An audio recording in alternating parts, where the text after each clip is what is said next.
Hi Pisces, this is Jav. Welcome po sa ating channel. By the way, Pisces, this is your first half of the month of April. Gabay Tarot reading from April 1 to April 15, 2026. Gamitin ang reading na ito bilang gabay lamang. Tandaan, Pisces, ito po ay general reading.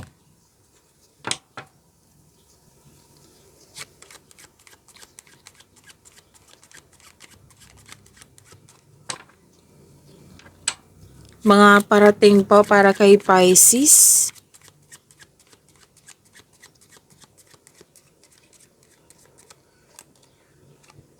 Okay. Pisces, may nagsabi sa'yo ng balita. Isang naka man in uniform. Man in uniform. Like for example, police, soldier, doctor, teacher. Basta naka-uniform po. Na ito ay nagsabi ng balita. At sabi din po na pero may sinasabi siya regarding sa house rules na kailangan mong sundin. May nakita na akong professional dealings po. And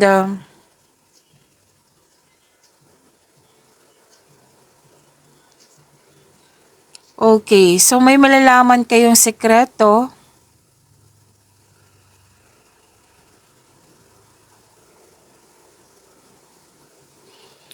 Okay. May nagsabi kasi sa akin, so kailangan ko sabihin. Hindi naman ito maka-resonate lahat kasi this is general reading eh.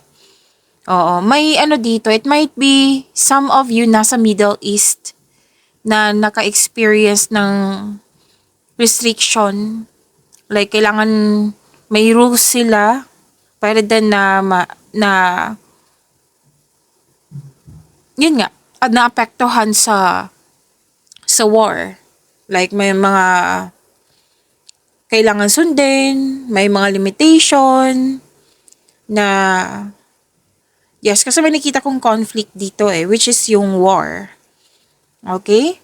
Pwede din naman po, yung nag-support sa'yo is from Middle East na naapektuhan kayo.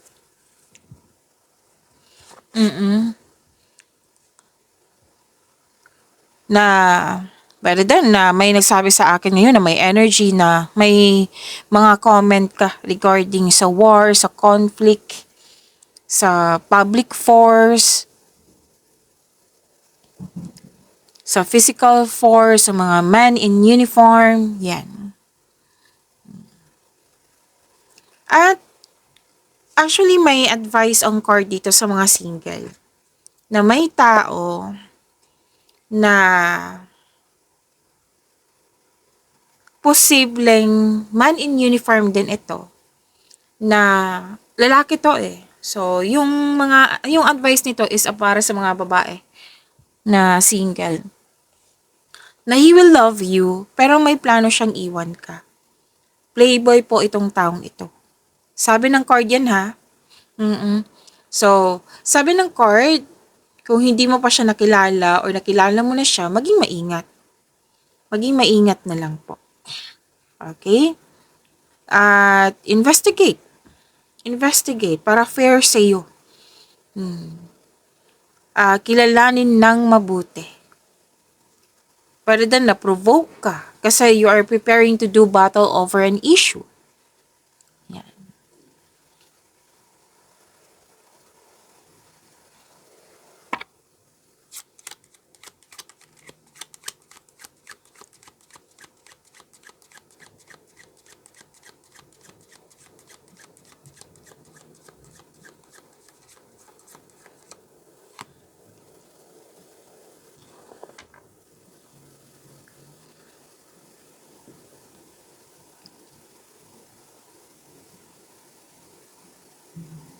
Okay.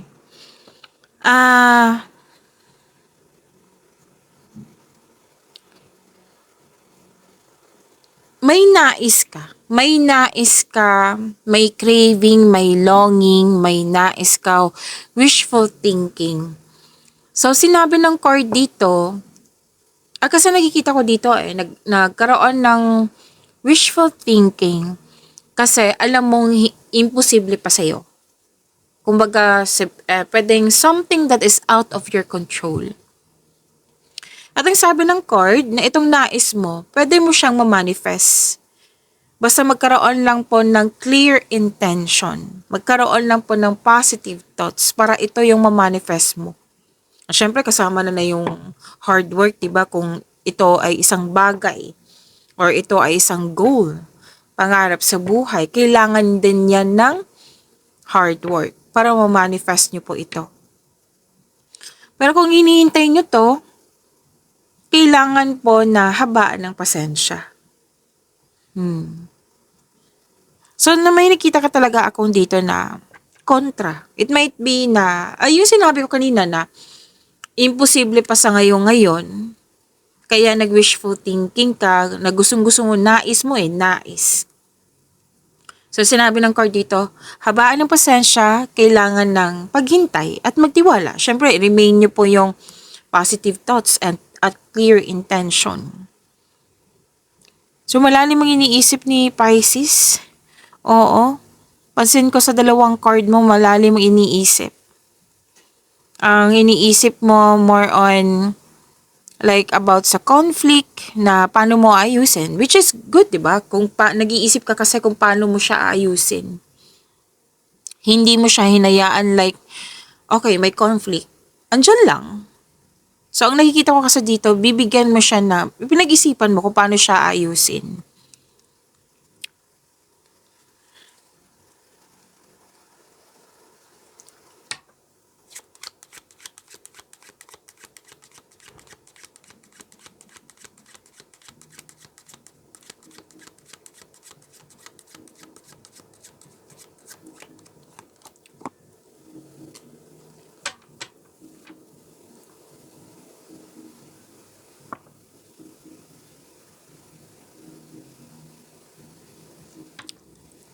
Okay. May ligawan, may nagkagusto sa iyo, may nagustuhan ka, may ligawan. Pwedeng bagong pasok din to sa relasyon. At nagkaroon ka din ng time sa iyong sarili. Which is good kasi, this is emotional situation involving feelings like may iniisip ka na mahalaga sa'yo. The love of a person or a thing. Actually, positive energy ang nakikita ko dito And happiness, love and happiness. Hindi lang to sa love life. Kundi, pwedeng sa bagay. May nakita kasi ako ditong energy ng regarding sa inyong career and money. Like, magkakaroon po siya ng growth and expansion. Magkakaroon po ng promotion, pagtaas ng kita ba, sweldo, allowance, or ng iyong posisyon.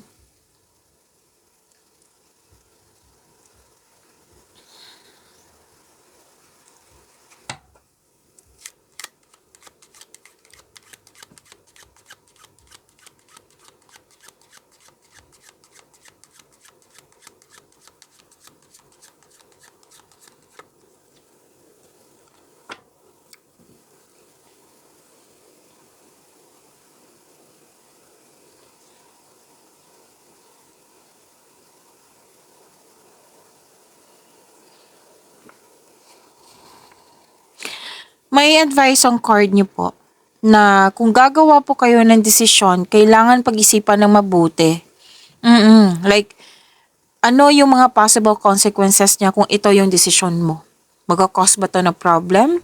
Yan. Kumbaga, magiging handa. Oo, na baka ma-encounter mo, at least mahanda ka.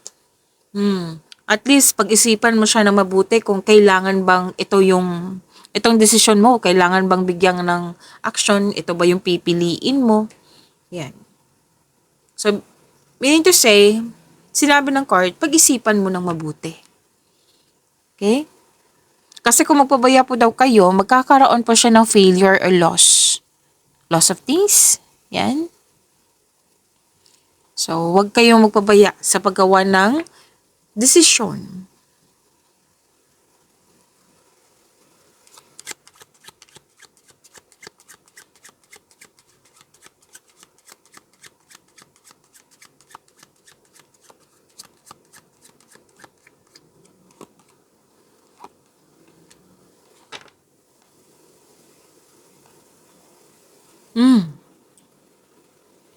Magkakatanggap kayo ng money. Malaking money to. Pwedeng inheritance or nanalo ka. Luck, L-U-C-K, abundance, increase, wealth, uh, good fortune, magandang kapalaran, success and prosperity is within your reach. At nang dahil nito, mas magbibigay ka ng halaga. Like self-worth, vinavalue mo yung pera mo, yung trabaho mo na makabigay sa'yo ng malaking pera, very confident ka. So this is success, claim nyo po. This is all about money, wealth. So claim nyo po, Pisces.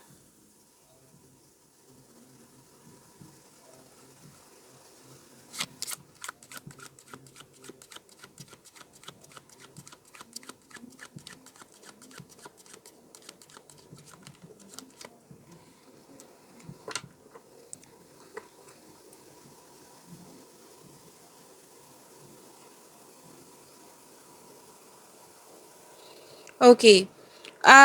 May young unmarried woman dito na malaki ang kanyang influence sa'yo.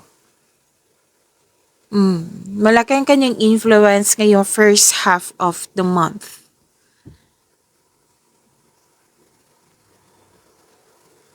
At may tao din dito na, okay, so different person to ha, kasi yung isa is yan a married woman. Ang ito is a married woman.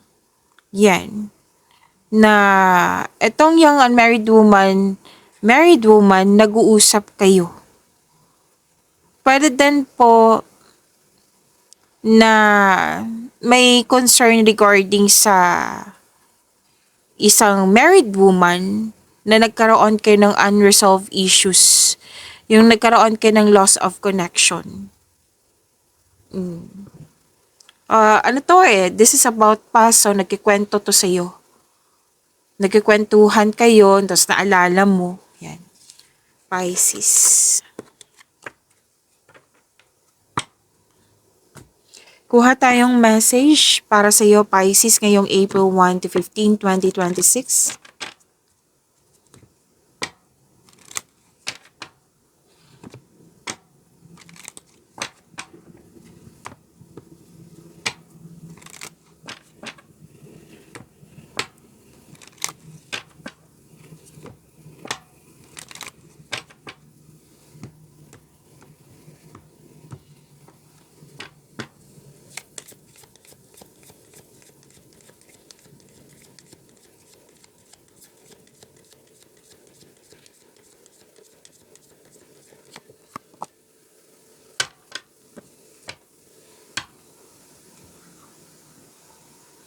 Okay.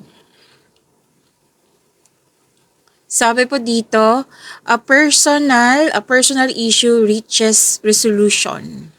Full moon in Cancer. Full moon in Cancer. Okay. Okay. Ano to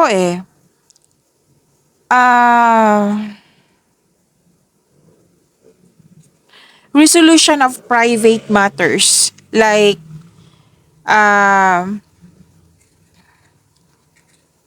personal issue or family issue. Oo, na magkakaroon po ng powerful moment for emotional resolution, healing, yung pag-release ng mga old patterns, yung mga baggages, like nangyari sa nakaraan. Okay? So, resolution of private matters ito. Personal, family, or home-related issues na magkakaroon ng often reach a turning point or conclusion. This is emotional release. Oo, feelings may run high, like providing an opportunity to release these emotional baggages or self-limiting beliefs. So, magkakaroon siya ng releasing, pag-let go. Na-express mo na yung mga baggages niya na. Oo. So, nurturing and self-care. Kasi kailangan na kumbaga, nabigyan na ng solusyon. Kasi this is your choice. Nabibigyan mo na ng solusyon para ma-release mo na ito. Yan. Kasi gusto mo yung, kumbaga, alam mong nakakabuti to sa iyong sarili. Kumbaga, nurturing and self-care po ito. This is a strong focus on comfort. Like, yun nga, magiging magaan ka na. Like, nakikinig ka na sa iyong physical body, sa iyong mental health na alam mong hindi na nakakabuti yung bit-bit mong bigat ng nararamdaman. Na kailangan mo na siyang i-release. At ito din yung pagbalanse sa like balancing in home or work. Balanse po, para maging balanse na yung emotion, treatment. Yan. So this is healing past wounds. Pwede ngang, nakita ko nga dito na i-heal mo po yung inner child mo. I-let go mo na yung mga nararamdaman mong insecurities. Yan. So, daming mensahe nito. One sentence, pero ang daming mensahe niyan.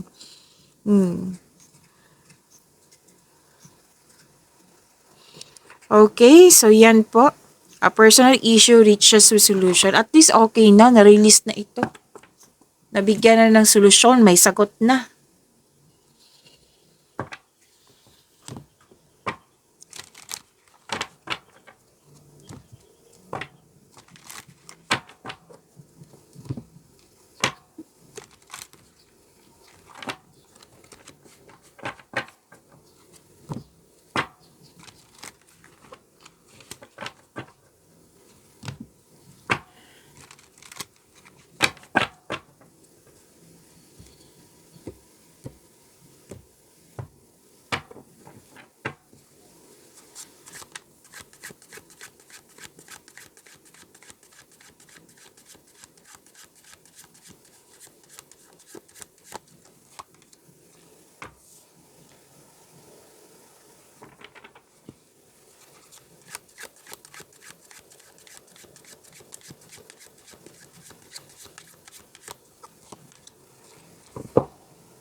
Energy niyo po ito. Pisces.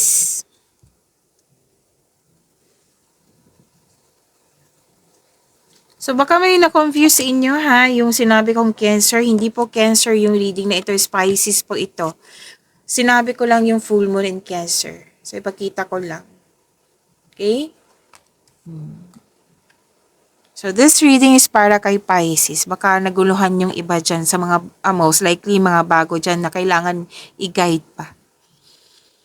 Okay, Pisces. Muntikan ng Cancer na yung sasabihin ko. Pisces, maraming salamat po sa mga hindi nag-skip ng ads. Subscribe na po kayo sa ating channel at click bell notification para updated po kayo sa reading natin. Para po sa mga gusto magpa-reading po, comment po kayo ng personal reading and check ma-reply sa comment section.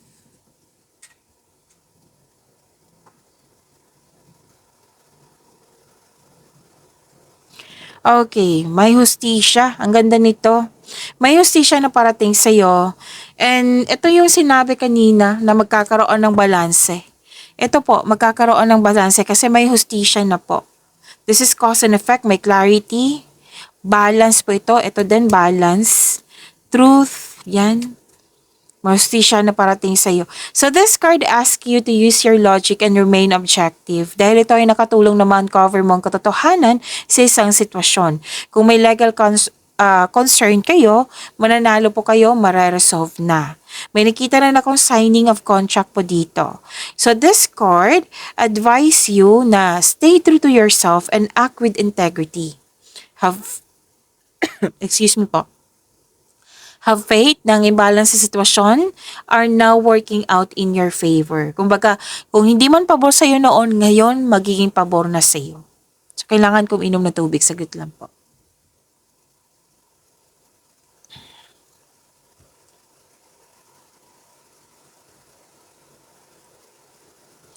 May successful negotiation dito, lalo na't may job interview din po.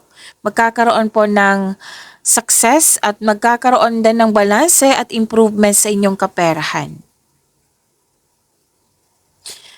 Okay, may lack of time na concern dito na aminado ka naman. Pero kung concern mo to sa ibang tao din, or nagiging concern mo na sa kapwa mo, itong lack of time, kailangan nyo mag-usap ng mahinahon. Panatilihin maging totoo sa isa't isa. Pero huwag kayong mag-alala, nakikita ko naman dito yung pagkakaayos po.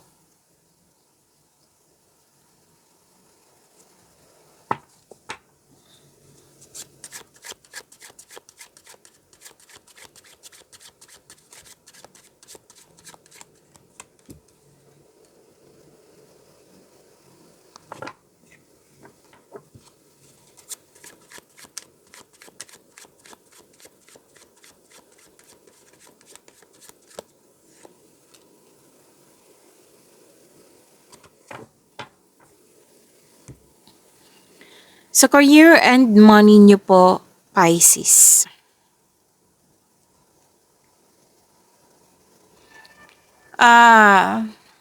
Very focused ka sa mga ginagawa nyo ngayon. Oo, nakatuon kayo sa inyong layunin sa buhay, sa inyong career and money. May proyekto din. Oo. Umiwas po kayo sa toxicity, kung pwede po. Tapos, may dumating na opportunity na agad mo siyang binigyan ng action or reaction. Pero most likely, kilos to. Kasi very confident ka, katapangan at confidence ang nakikita ko dito na bibigyan mo talaga to ng action. And sinabi ng card, be careful ka sa mga ginagawa at pinipiling desisyon kasi mabilisan Kailangan niya ng konkretong plano para siguradong sigurado.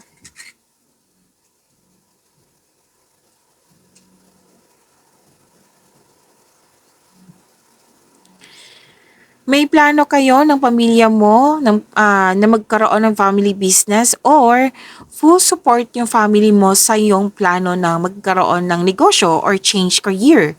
Ang ilan po magkakaroon ng alok na business partnership with close friends. May posibilidad din na bibili ka ng property. Yan. Tapos, iyong mentor, kung sino man itong wiser sa'yo, makakatulong po yung advice nila. Okay? Makakatulong po sila sa iyong career and money. So, andito po yung about wealth, family, inheritance, makakatanggap ng mana or pension, retirement, or masaganang ani ng buhay. So, lumabas to kanina at lumabas din siya sa tarot cards niyo.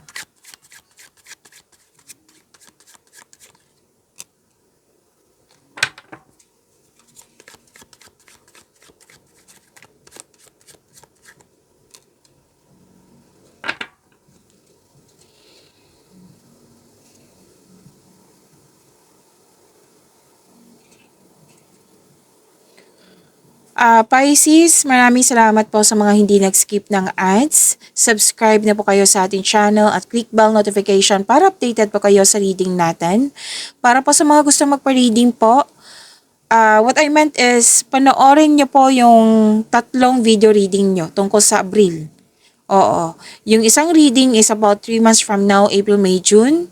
Yung ikalawang reading is about April, monthly Gabay Tarot reading. At isang reading, ang pangatlong reading is weekly Gabay Tarot reading nyo from March 30 to April 5, 2026. So, 3 po iyon. Kung gusto nyo mapanood iyon, andito lang po sa channel natin, hanapin nyo lang po.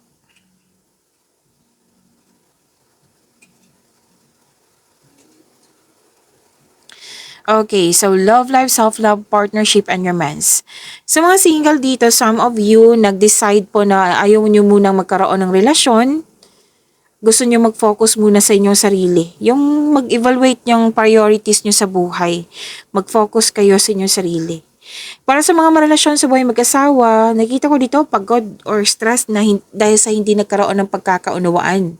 So, nag-decide kayo muna na mag-put space para sa pagbalik nyo, re-energize na kayo, may solusyon na kayo. At mag-uusap na po kayo.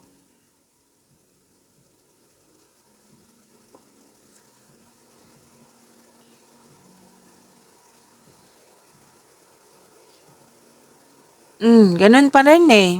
Sa mga single, interesado lang kayo kung handa ka na. Interesado ka magkaroon ng relasyon pero na seryoso sa buhay. Pero yun ay you are preparing yourself eh. Gusto mo muna mag-focus sa inyong sarili. This is a success and abundance. May nakita rin ako ditong buntis or mabubuntis po. Pagbubunga to eh. Yan. So, congrats. Pag-imanin niyo po yung blessings sa binigay sa inyo. Pisces, see you tomorrow. Maraming salamat.